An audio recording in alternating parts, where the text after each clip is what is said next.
Three, two, one. Hey, what's going on, my man Shawn? Hey, Mark. Nice to see you. Happy to be here. Thanks for having me. Dude, happy to see you as well. So, like always, starting it off with the triple whammy. First of all, one, how was your day? Two, what are you drinking? And three, what did you learn today? Cool. Yeah. Great day over here in Avila Beach, California. For those of you that don't know where that is, that's on the central coast of California, right smack in the middle of LA and San Francisco. So beautiful beach, beautiful weather, even amidst the COVID-19 stuff. Still was a great day. What am I drinking? I am drinking a Good and Gather cucumber mint sparkling water. Trying to Wow, be healthy. Yes. so many healthy people on this podcast. Dude, I am doing it wrong. You missed my beer night the other night, so don't get me wrong. I do enjoy beer, but taking a little step back here. And then finally, what did I learn today? I think it's just an ever evolving learning moment for me. Is that at any startup, things are always in flux and always Mm, changing. yeah, come on. And for me right now, like that's the same thing with my team and Yeah. how we move and how we're going to operate. That's changing. And so change is good. There's opportunity in change. And so, yeah, that's what the learning point I learned today. Dang, that's awesome. That's awesome. Well, I am drinking a BJ's Piranha, and What is it? it's What kind? it's just a pale ale. Love it. Here we can get it up there. Cheers. But here's the thing: COVID-19. It's time to be saving money, and you can get a 6-pack of these at the Gross Out. Do you guys have Gross Out grocery Uh, outlet? oh, yeah, yeah, yeah. So yeah, we call it Gross Out here in the Boondocks. Yeah. But they've got these piranhas for like $4.99 for a 6-pack. So Whoa. when you're on a budget, COVID-19, man, you gotta be drinking piranhas because I'm with it. What alcohol percentage is that? let's see, 2.5. No, I'm just kidding. I was about to say that makes a lot of sense now. No, it's a 5.7. Oh man, I think I got to go to the gross out Dude, soon, very Gross soon. Out Barg Marg. It's a wonderful place. But I'm gonna steal that from you, by the way.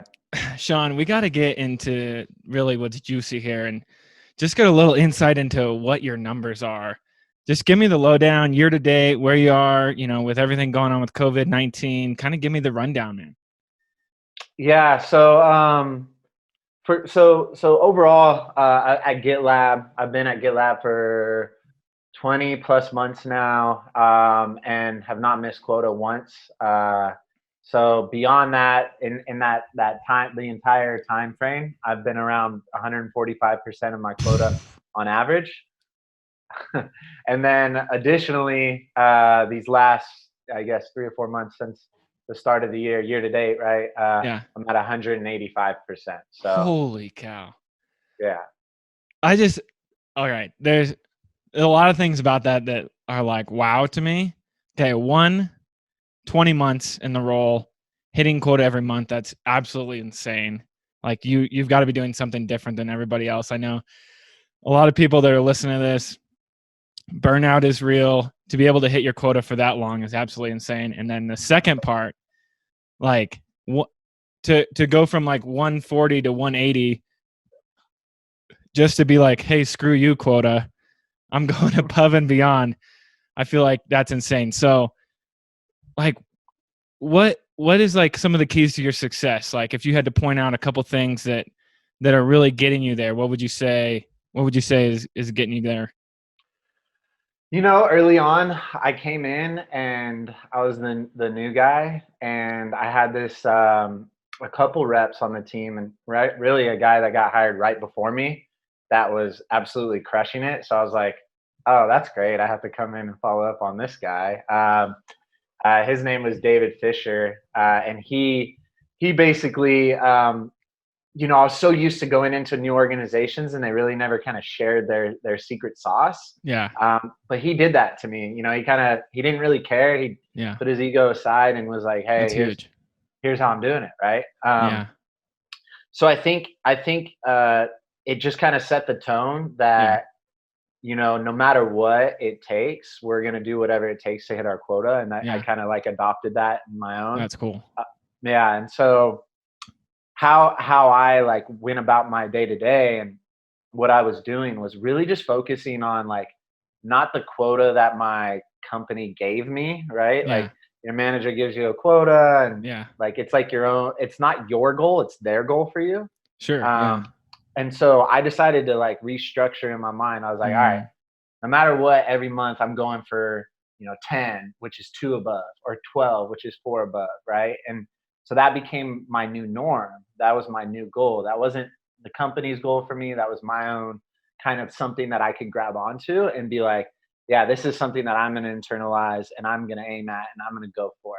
Um, and so what that ended up doing for me is it helped me look at how I went about my process, like how I went and made my phone calls, my emails, and it could help me like kind of, I guess, see where I was going to be at, right? Like Yeah. forecast where I was going to be at halfway through the month. And what it did, if I wasn't tracking towards that goal, is I knew in my mind I had to do something different, right? Mm. Yeah. Because if we keep doing the same thing every single day and it's not getting the results that we want, then we have to change what we're doing, Yep. right? Yeah. And so for me, what really changed the game for me early on, besides just like, just busting my butt, just being willing to put in the activity every single day, and Yeah. was I decided to dive in fully to like social selling, Mm. and learn everything there was to learn about that through a number of different courses, and just leverage that so that I could be appealing to the people that I'm reaching out to at the end of the day. Yeah. Because I What feel did like, you, if you don't mind me asking, yeah, yeah. like, where did you find that content? Like, where did you go to get that? I did the free 30-day trial of LinkedIn Learning, and it had Okay. like 2 or 3 really great courses on Okay. social selling that I took. Awesome. And what's been like what was like your go-to just to get started on like social selling? What did you start doing like right off the bat? I watched the first video for like 2 minutes and I was like, all right, pause. I need to like readjust my entire profile because Yeah. I used to have the, quota crusher, I got this many, did this well, did Sure. this. Sure.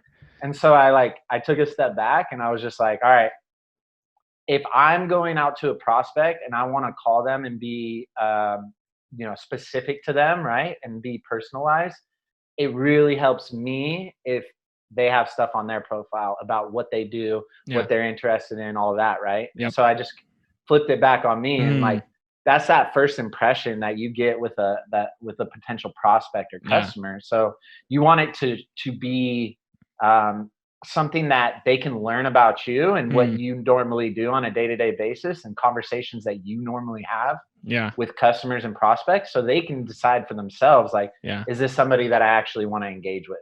That's So cool. that's what I did. That's what I did early on. Reassess my whole LinkedIn strategy and my profile. That's cool. That's cool. Awesome. Well, talk to me a little bit about some of the other like big keys to your success. Like how do you get to that 180%? I think consistency over time, right? Like, it's really easy for us to get on and feel good one day and make those dials, right? Yeah. Maybe your company has a specific call quota that you're supposed to hit. Sure. So I would just always aim to go above that and Hmm. do that before lunch. Oh, So I would dang. say, That's I would huge. say, yeah, I figured if I can put in the activity before lunch Yeah. and then be a little bit more strategic in the afternoons with social selling, in-mails, additional phone calls. I thought that set me up for success because Yeah. not only if I didn't get anybody on the phone, like, which can happen, right? I felt like I worked hard, which Yeah.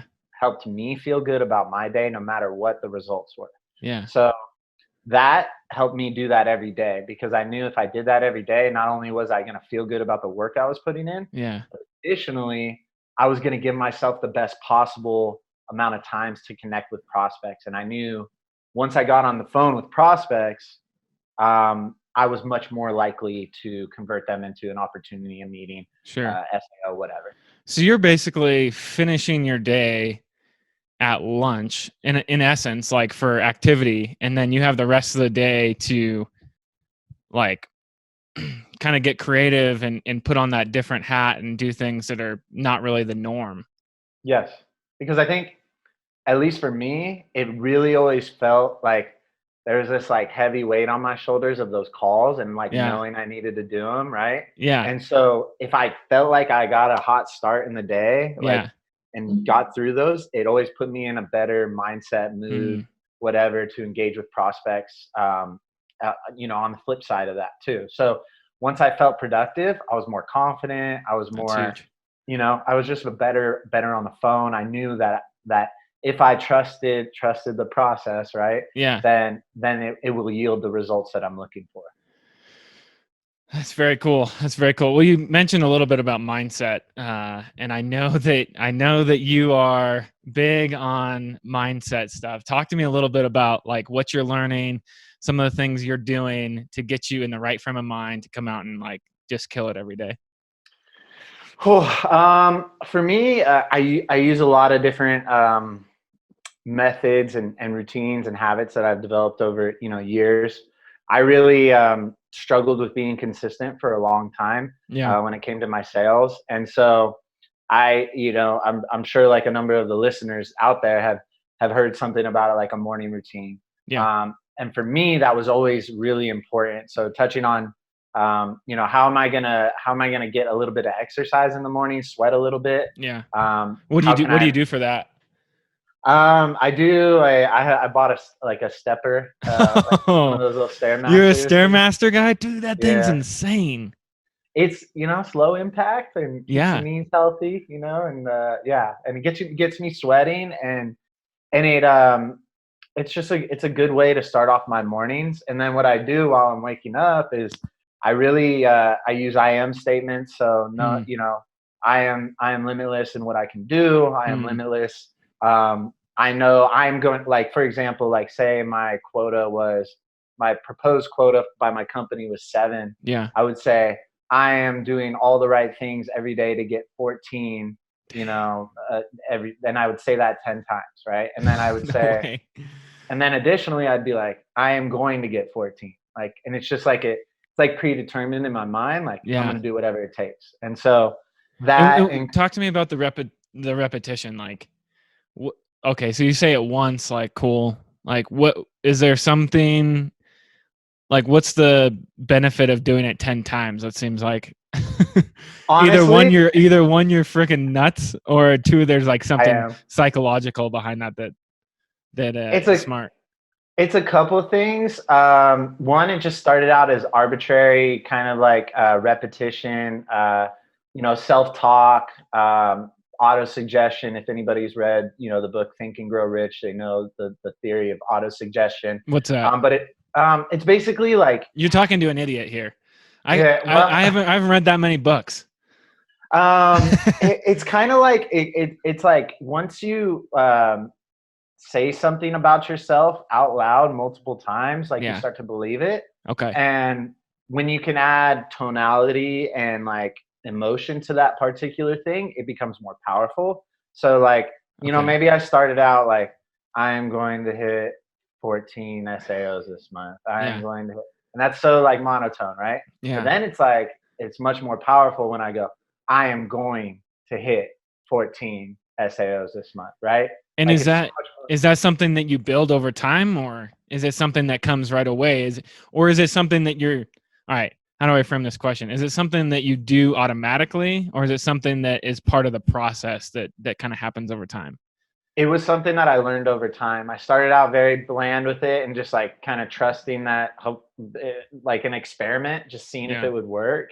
And then what I realized over time was I could change how I felt about it when I added tonality, when I added that emotion. And And that actually helped me with my job too, because if I'm Yeah. on the phone all day and I'm not face to face with somebody, I really need to use how I Mhm. use rhythm and tonality in order to emphasize certain things on the phone that they might not normally hear if I'm just like blasting it off in a straight monotone, right? Very interesting. Very interesting. I'm listening to you right now, and you have so much like it's not bland at all. There's so much energy in just talking to me. Like you're not talking to a prospect. It's not like that, but it's almost like does it almost build in like as you practice that concept? Yeah, yeah, it does. Like, I mean, it's just like anything else. It's something that you build into your routine, and then you start to realize, like, oh dang, like I can do this, and it changes how I feel about this, Yeah. and it really kind of like spreads out to the rest of your life too. It's pretty Yeah. interesting because then I can use it on like, like my fitness goals Yeah. or my side hustles, whatever they are. Yeah. Like I can I can do that. So that's something that Mm, not only helped me as an SDR, but is helping me as a business person, as a yeah. as a father, as Mm. a son, all of that stuff. So as a father, as a son, so I have a 9-month-old. Yeah, 9-month-old. What about you? Do you have kids? Talk to me. I have a 5.5-year-old son, Yeah. and his name is Sam, and he's Sam. a little blondie, and Oh my gosh. he's a very emotionally intelligent kid. I I can think he only gets it from imagine. his mom. Oh yeah, yeah, yeah. Maybe a little bit from me, but we're both obviously, or not obviously, but we're also both very stubborn and Yeah. don't give up on stuff. So hopefully he gets the good parts of us and not so much the bad parts. Awesome. So you talked. All right. So you gave me the morning routine. What happens after that? Like, how do you keep things going like throughout the day?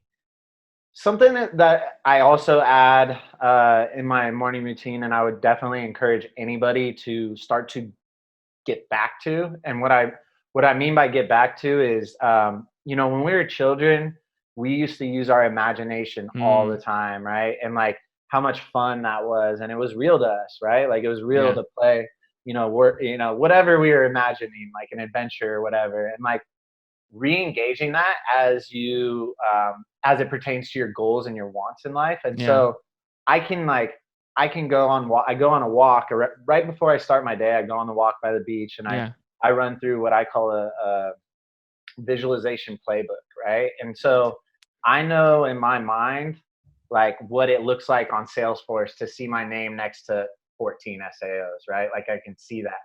And if you were to like imagine your manager's voice right now in your head, you could do it, right? And you could say, Yeah. "Hey, Mark, congrats on hitting 200% of your quota. You killed it this month." And like just kind of visualizing what that would feel like Yeah. all those kinds of things. I've been doing that for a while that I think has helped me. Yeah. Whoa. Yeah. That's deep right there. Okay, so you're on a walk and you're you're actually picturing what's these people saying these things, picturing yourself in a position of power or in a position of winning, hmm and then you run into a pole or something.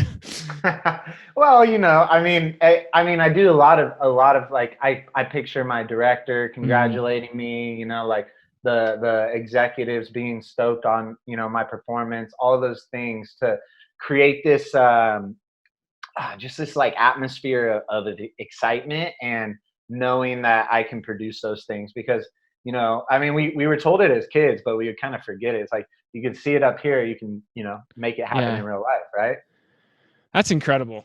I feel like show over. Like that was all I needed to hear. But uh, tell me a little bit about like your process throughout the day. Like, are you a manual email guy? Do you make a lot of calls? Where do you find your success? With the mindset, where do you find your success as like kind of in the details of the process?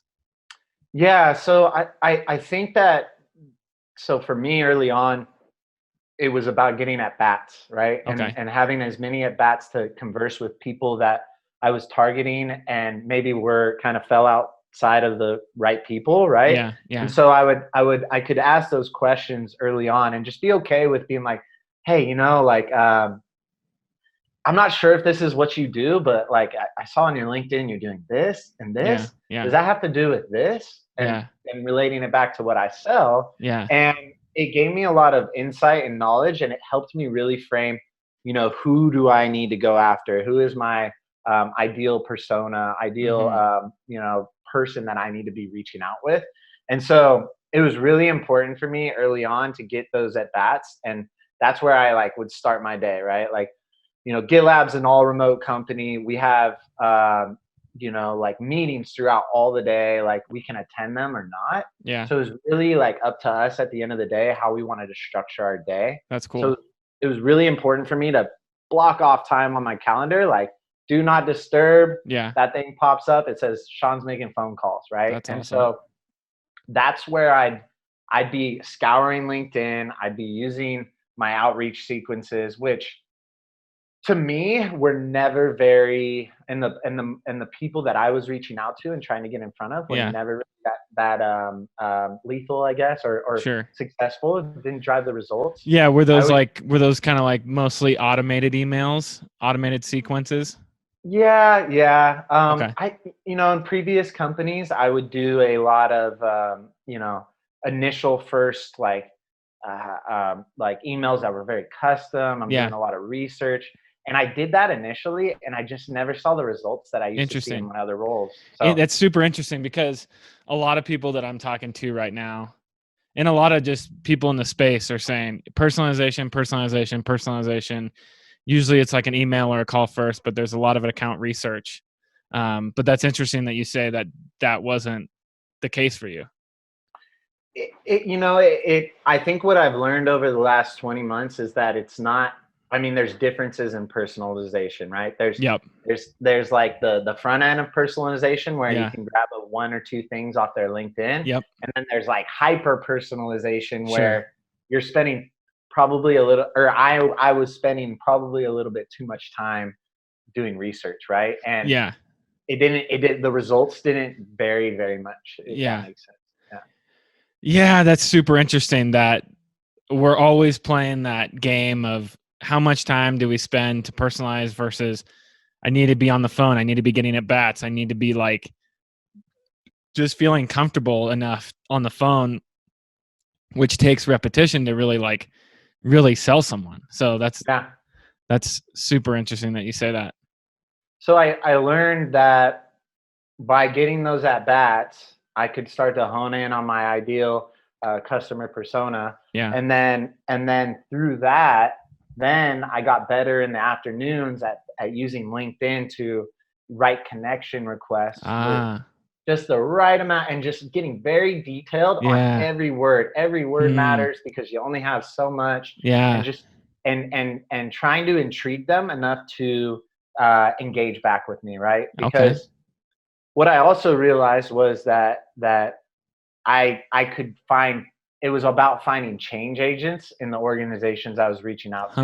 So Huh. trying to get to as many people and like Yeah. saying like, hey, like, what's your familiarity with our product? What's your familiarity? Like, Huh. are you open to chatting? Like all Yeah. these little things, just very like very soft pitch, just like, Yeah. hey, let's connect.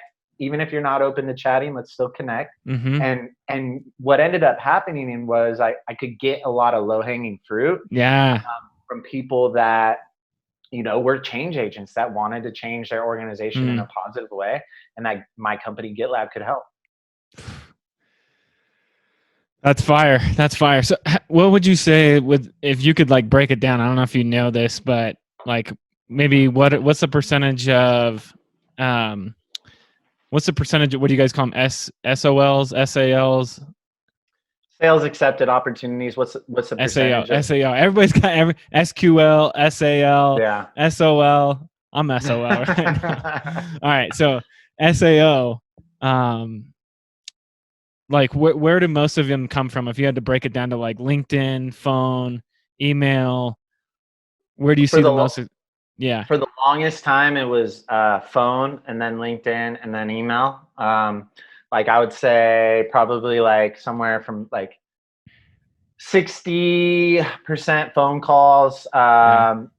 probably like 30% LinkedIn, and then like 10% emails. Like the email thing, I just never counted on. It was like, because a lot of those sequences were automated, and although they were written well, like it Yeah. just never seemed to click with the audience that I was going after. Yeah. So I just quickly realized like I need to spend my time elsewhere. And that's like kind of when I decided like, yeah, if I'm gonna make this um, an easier thing for me to hit my quota more easily every single month and exceed Sure. it easily, that's when I invested in the LinkedIn and learning all the ins and outs of that, and how Yeah. to leverage that to like get a leg up and to constantly like exceed my quota. Um, and so now, in the last 4 to 6 months, it's actually shifted to more LinkedIn. Probably is like 70%. Um, Phone calls are around 25%, Really? and then emails are around 5%. Yeah, and that's across my entire team.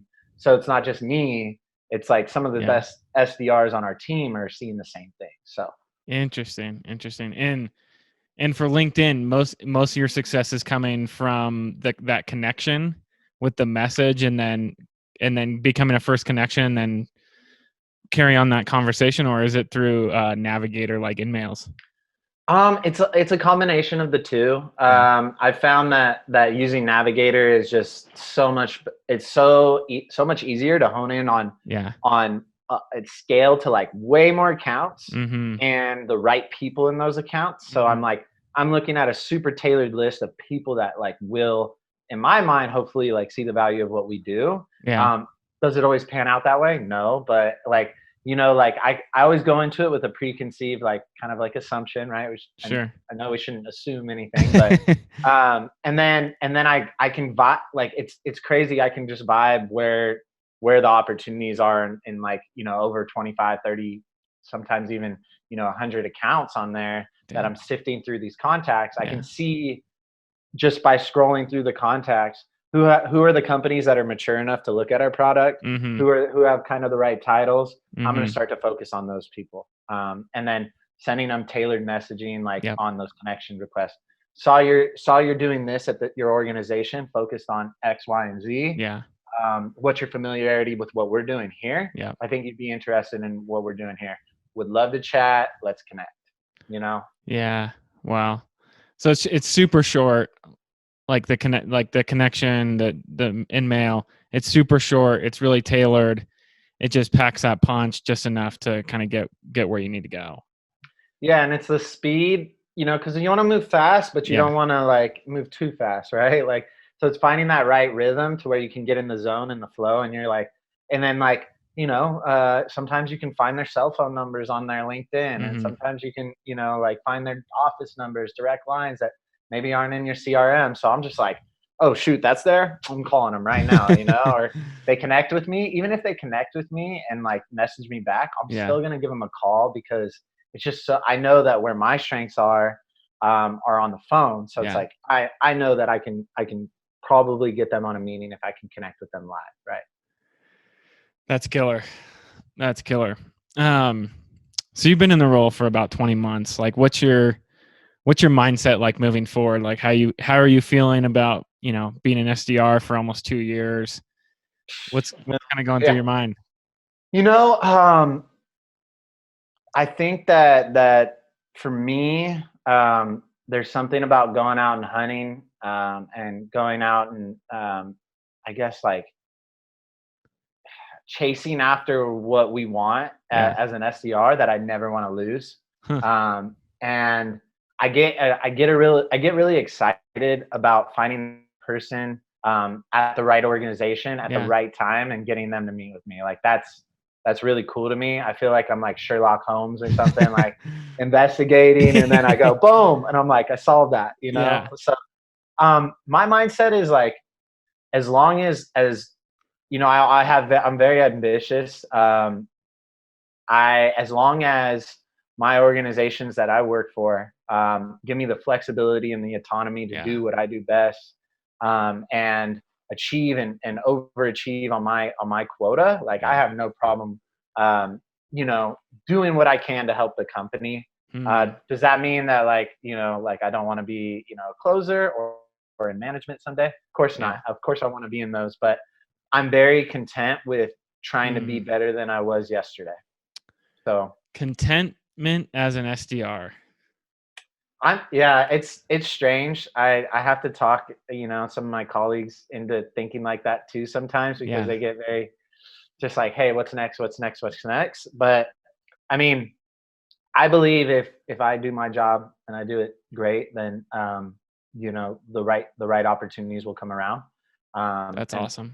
that's just kind of like where I'm at. I don't want to push too hard to get into a role where it might not be a good time to be in that role. Yeah. Like being an AE during COVID-19 might be challenging. Like ramping Sure. during that. Sure.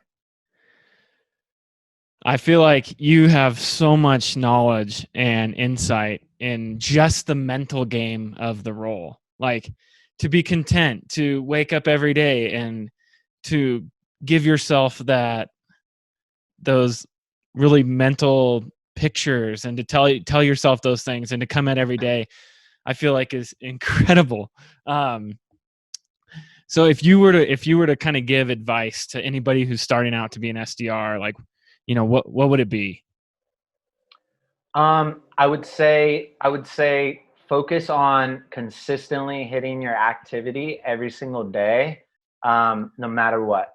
And so like for example, if your company is saying, hey, we want you to make 50 calls a day, like don't like leave, how do I don't know if you ever seen the TV show, what is it? Suits. Have you seen Oh, that TV love show? Suits. Yeah, big fan. So Harvey Specter came and he Yeah. was like, when I came in, like I came in early and worked late for like the first year. Like nobody ever Yeah. stayed longer than I did. Yeah. So that when I come in, nobody questions me after that, right? Yeah. And so like that's kind of like the mindset that any kind of new SDR should take, is like, don't wait for somebody to ask you about your activity. Yeah. If they tell you 50 calls a day, do 60 minimum, Yeah. and then you're going to be successful. Like over time, you're going to get better, and you're going to know what you need to do, how you structure your day, like who to focus on. You're going to be so good at that you're not going to have to work as hard as you needed to early on. So that would be my advice, is like consistently do that until, really, I mean, don't ever stop until you get out of the role. Like why not continue to perform your absolute best, learn more and more, get better at what you're doing on a day-to-day basis. And I think that'll set you up for success. That's killer. Shawn Winters bringing the hammer tonight.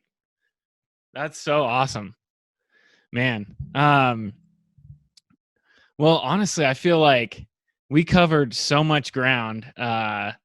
Like I just want to just get like psyched and push this thing out to everyone that can see it. Tell me, like, how can anybody like follow you, find you? Like, where are you at? Are you on Instagram? You on LinkedIn? Like, talk to me.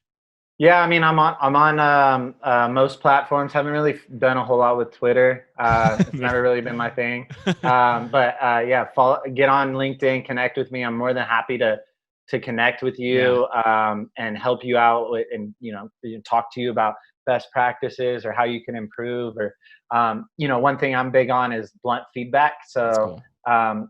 I just got really sick and tired Yeah. of not knowing where I was not doing well, and Yeah. so when I engage with people, I want them to always feel comfortable to give me direct and honest and blunt feedback. That's cool. So know that you're going to get that from me, because I want the best for you. So engage with me on LinkedIn. You can follow me on Instagram at Shawn, my name, ShawnRUU. And yeah, I mean, anytime you want to reach out and chat, I'm here for you. Awesome. Well, Shawn, thanks so much for joining, and we're gonna sign off. So, sayonara. Thank you for having me, Mark. I appreciate it. It was fun. You're the man.